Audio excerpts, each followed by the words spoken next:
Okay, so you know all that advice we always hear about getting a full 8 hours? Mm-hmm. Well, I was reading this book called How to Sleep Like a Caveman, Oh, interesting. and it turns out our caveman ancestors, Yeah. they might not have slept the way we think they did. Really? Yeah, it made me question everything I thought I knew about sleep.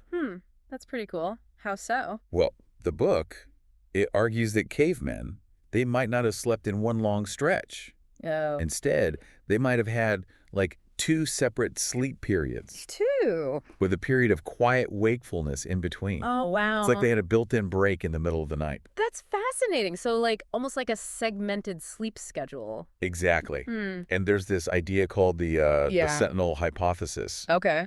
It suggests that some members of the tribe, maybe like the older ones, Right. or the ones who were just naturally more alert, they'd wake up more easily at night. Interesting. So it was almost like a built-in security system for the tribe. Wow, I've never thought of it that way. So maybe grandma waking up at 3 a.m., Yeah. it isn't just a quirk, Right. It could be a sign of her inner cave woman protecting the tribe even in her sleep. Huh.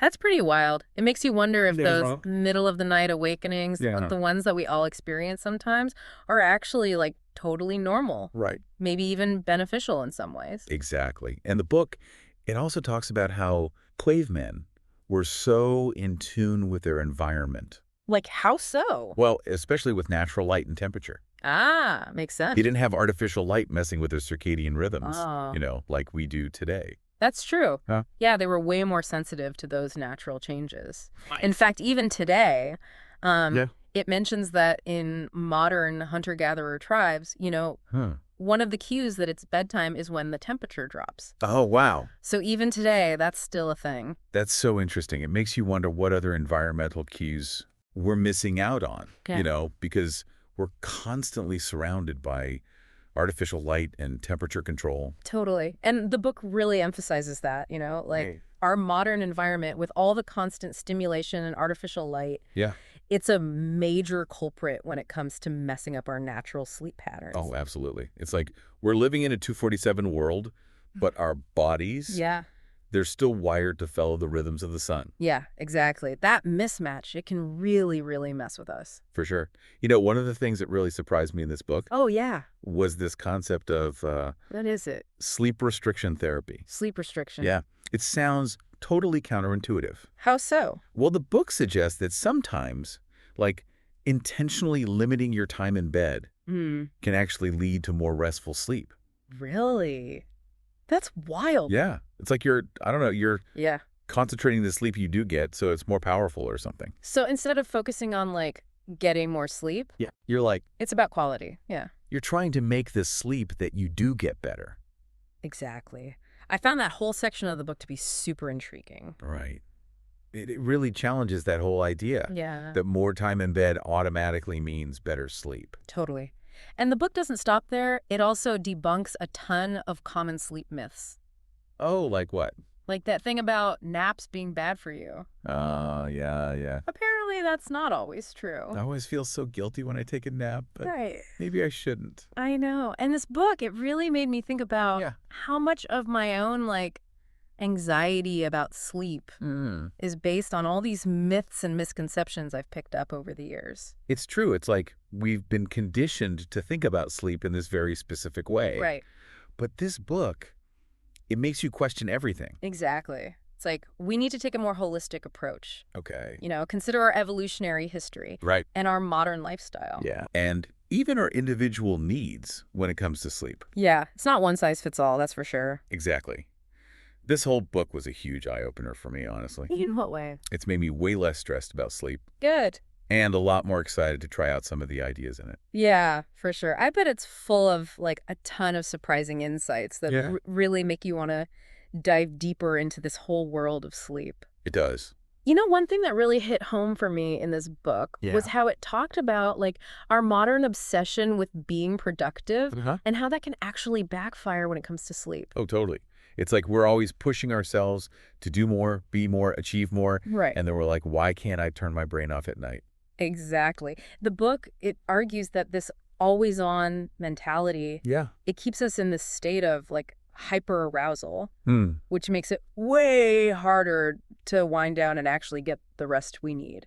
It's so true. We're just bombarded with information and stimulation all day long. All the time. It's like our brains never get a chance to really disconnect. And it's not even just like work emails and deadlines. It's everything. Oh, yeah. Social media, the news, streaming services, you name it. It's constant. So we're constantly plugged in, and it's definitely taking a toll on our sleep. The book makes a really good point about that. Yeah. Like, it's a big reason why so many people have trouble sleeping these days. Makes sense. It's like our bodies are stuck in this ancient rhythm. Right. But our minds are living in a totally different world. Exactly. It's fascinating how the book brings in this evolutionary perspective, you know? Yeah. Like our ancestors, they didn't have to worry about blue light from their phones keeping them up at night. Oh. They got natural light during the day and then darkness that signaled to their bodies that it was time to rest. It's so simple, but it makes sense. It does. But in our modern world, we're messing with those natural cues constantly. All the time. Yeah. And the book really emphasizes how important it is to create a sleep-conducive environment. You know, dimming the lights in the evening, keeping the bedroom cool and dark, minimizing noise. Yeah, like making your bedroom a little sleep sanctuary. Exactly. Almost like mimicking the natural conditions that our bodies are craving. It's so interesting. You know, I've always considered myself a night owl. Oh, yeah. Like, I'm way more productive in the evenings. Mm. And I have a really hard time falling asleep early. Okay. I always thought it was just like a personality thing. Right. But this book made me think about chronotypes. Ah, yes. The book talks about that. Yeah. The science of chronotypes and how they can really influence our natural sleep patterns. Uh-huh. You know, it's like they're morning people, night owls, and everything in between. Yeah. It's all linked to our internal clocks. It was really validating to read that, honestly. Yeah. Like, maybe I'm not just lazy. Maybe my body is actually wired to be more alert at night. Right. And the book gives some good tips for how to work with your chronotype. Okay. Instead of trying to fight against it. Instead of trying to force yourself into a schedule that doesn't work. Exactly. So you can adjust your routine to better suit your internal clock. That makes sense. It does. One thing I really appreciated about this book was how honest it was. Mm. It's not like those self-help books that promise some magical solution to all your sleep problems. Right. It's not like a quick fix. No.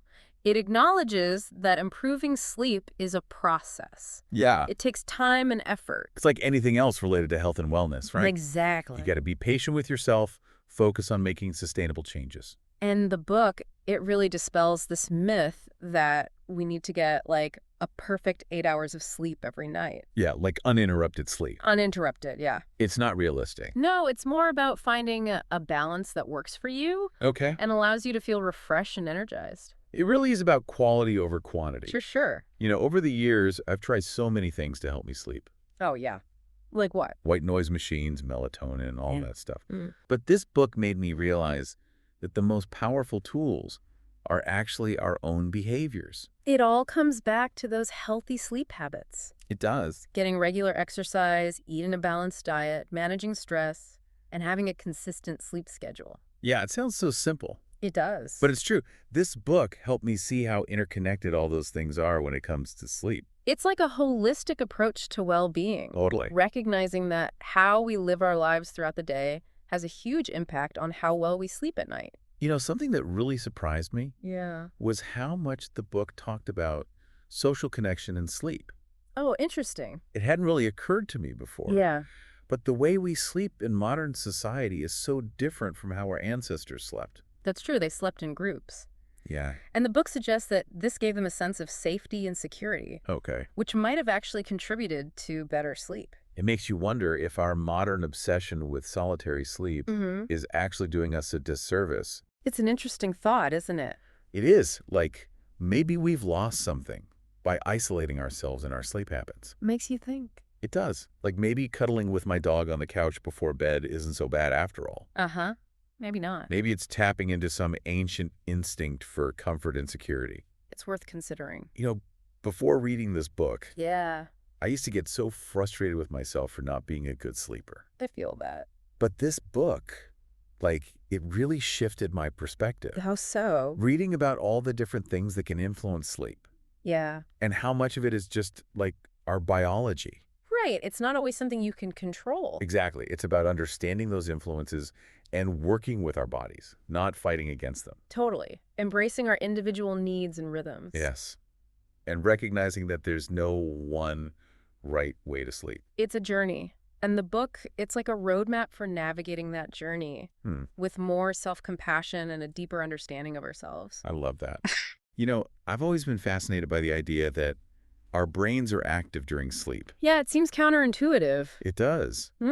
But the book, it explains how our brains are actually doing all this important work while we rest. They're busy, like consolidating memories, processing emotions. Wow. Even sparking creativity. And then there are dreams. Oh, don't even get me started on dreams. What's the deal with those weird, sometimes totally nonsensical stories our brains cook up at night? Right. The book, it explores different theories about why we dream. Oh, like what? Well, like maybe dreams help us process emotions. Or maybe they allow us to practice for real-life situations. So like a mental rehearsal. Exactly. Yeah. So maybe those anxiety dreams about like showing up to work naked. Oh, no. Maybe they're not so pointless after all. Maybe they're helping us work through our fears and insecurities. Okay, so maybe there's a reason for those weird dreams. Yeah, and some researchers, they even think that dreams might be connected to creativity, like helping us make new connections and come up with new ideas. So maybe they're not just random nonsense. Right. Maybe they're trying to tell us something. There's been so much buzz around sleep trackers and apps lately. Oh, yeah, they're everywhere. I get why people are drawn to them, but I've always been a little skeptical. The book talks about that skepticism. It does. Yeah, it talks about the good and the bad of sleep technology. That's good, because while trackers can be helpful for noticing patterns, they shouldn't be taken as the ultimate truth. Especially for people who have insomnia. Right. It's important to remember that those trackers, they're just tools. Yeah. And they should be used along with professional guidance and a holistic understanding of sleep. So it's about finding that balance between data and intuition. Right. Listening to our bodies, paying attention to how we feel. It's not about obsessing over the numbers. It's about understanding the bigger picture of our sleep health. I like that. Something else that I was curious about Yeah. was the connection between sleep and mental health. Oh, right. We know that a bad night's sleep can make us grumpy. Yeah, but the book goes deeper than that. Basic. It explores the link between sleep problems and things like anxiety and depression. Wow. So it can actually contribute to those conditions. Yeah, and on the flip side, improving your sleep can have a really positive impact on your mental health. So it's a two-way street. It is. Taking care of your sleep can help your mental health. Okay. And taking care of your mental health can help your sleep. I think this book would be so helpful for anyone who wants to understand sleep better. Especially if they've been struggling with it. Absolutely. It's packed with insights and practical tips. It is. But more importantly, it offers a whole new way of thinking about sleep that's both empowering and compassionate. One of the most fascinating parts of the book for me was when it talked about why we sleep, like from an evolutionary standpoint. Oh, yeah. Like, it goes way beyond just needing to physically rest our bodies. Yeah. Right. It makes you think about sleep as like this basic need. Yeah. That's been shaped by like millions of years of evolution. Totally. And it delves into some interesting theories. Oh, like what?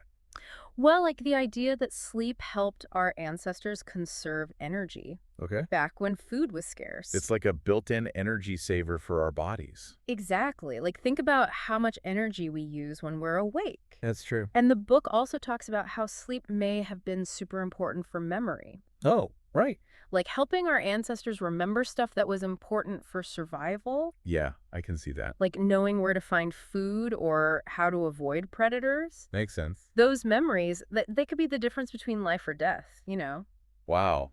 Yeah, that's intense. It is. It's like our brains were busy filing away crucial memories Oh. while our bodies were resting and recharging. This is like doing double duty. Exactly. And the book even suggests that sleep might have played a role in, like, social bonding. Oh, interesting. I hadn't thought about that. Yeah, like our ancestors, they slept in groups. Right. And this would have provided warmth, protection, a sense of community. Yeah, it makes you wonder if those shared experiences during sleep might have actually made their social bonds stronger. It's a cool thought. It really challenges how we think about sleep today. It does. Like Yeah. now it's this very solitary thing we do. Yeah, in our separate bedrooms. Exactly. But back then it was much more communal. And the book is saying that maybe Uh, that communal aspect of sleep was actually important. it might have been. It highlights how sleep wasn't just important for each person, but for the whole group, for survival of the entire species. That makes a lot of sense. It does, right? You know, I've always wondered about dreams. Oh, yeah. Dreams are so weird. Like, why do we have them? What's the point of all those bizarre stories our brains come up with at night? It's true. They can be so random and confusing. What does the book say about the purpose of dreams? Well, it talks about a bunch of different theories. Some people think that dreams help us process our emotions. Okay. Others think they're a way for us to practice for real-life situations. Like a mental rehearsal. Exactly. So maybe those dreams where you show up to work without any clothes on. Oh, yeah, those are the worst. Maybe those are actually helpful in some way. Maybe. Like, they could be helping us deal with our fears and insecurities. Huh. I never thought of it that way. And there are even some researchers who think that dreams might be connected to creativity. Really? Yeah, like they might help us make new connections and come up with new ideas. So maybe we shouldn't just dismiss our dreams as nonsense. Right. Maybe they're trying to tell us something. It's definitely something to think about. You know, there's been so much hype around sleep trackers and apps, Oh, yeah. Everyone's talking about them. but I've always been a little bit skeptical of them, you I know? can see that. The book actually addresses that. Really? Yeah, it talks about the pros and cons of sleep technology. I mean, I can see how they could be helpful. For sure. Like for noticing patterns in your sleep. Right. But I don't know. I just feel like sometimes we rely on them too much. It's easy to get caught up in the numbers. Yeah, exactly. And the book, it makes the point that you shouldn't take what the trackers say as the absolute truth. Okay. Especially for people who have insomnia. It's important to remember that those sleep trackers, they're just tools. Right? And they should be used with professional guidance and a holistic understanding of sleep. So it's all about balance. It is. It's not about obsessing over data. Right. It's about listening to your body, paying attention to how you feel. And understanding the bigger picture of your sleep health. Exactly. You know, something I've always wondered about is the connection between sleep and mental health. Oh, yeah, that's an important one. We all know that if you don't sleep well, you can be grumpy and irritable the next day. For sure. But the book, it goes way deeper than that. Oh, yeah. In what way? Well, it talks about how sleep problems can actually contribute to things like anxiety and depression. Wow, so it's not just a side effect. It can actually be a contributing factor. Yeah, and on the other hand, improving your sleep can really help with your mental health. So it's a two-way street. Exactly. Oh, If yeah. you take care of your sleep, it can help your mental health. And vice versa. Yeah. It's all connected. It really is. This book has honestly been such a fascinating deep dive. It's been really interesting to explore all these different ideas about sleep. I know. It made me realize that sleep is way more complex than I ever thought. It's not just about counting sheep. Definitely not. It's about understanding how our biology, our environment, and our behavior all work together. It's about finding what works best for you as an individual. Exactly. You know, I started this deep dive feeling kind of stressed about my own sleep habits. I think a lot of people feel that way. But honestly, this book has given me a whole new perspective. Oh, that's great. I feel a lot more empowered to try different things and figure out what works best for me. That's what it's all about. And less anxious about the whole thing, you know? Yeah, I think that's the ultimate goal. Hmm. To move away from that feeling of anxiety and dread around sleep Right. and start seeing it as this essential part of our well-being. Yeah, like something to be embraced, not feared. Exactly. If you're listening and you've ever felt frustrated or confused about sleep, Or just curious to learn more. I highly recommend checking out How to Sleep Like a Caveman. It's a really interesting read that will make you rethink everything you thought you knew about sleep. It might even help you get a better night's rest. Fingers crossed. Well, that's it for this deep dive. Thanks for having me. Sweet dreams, everyone.